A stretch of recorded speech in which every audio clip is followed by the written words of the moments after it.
Okay, today we're looking at the Ampulla bike tail light. Here's what you've got out of the box. You get the bike tail light, which is amazing. And then here's all your components. You've got the remote to mount on the front handlebars. You've got your USB charger,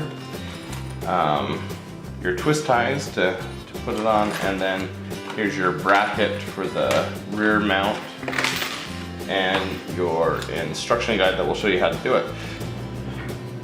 Okay, let me show you how the tail light works.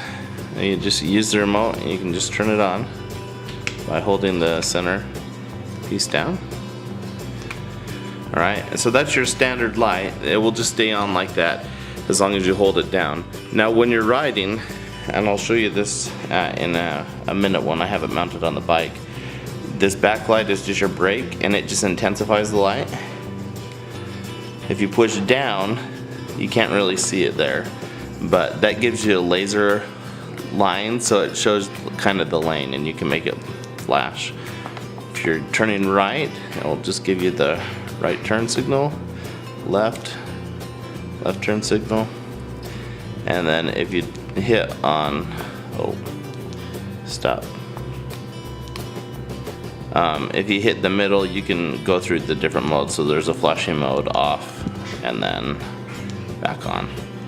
So a bunch of cool different modes. Top also will switch the modes, so if you just want to not turn it off, but if you want to just cycle between flashing and solid. So there it is. Let's go get it mounted and show you how it looks on the bike.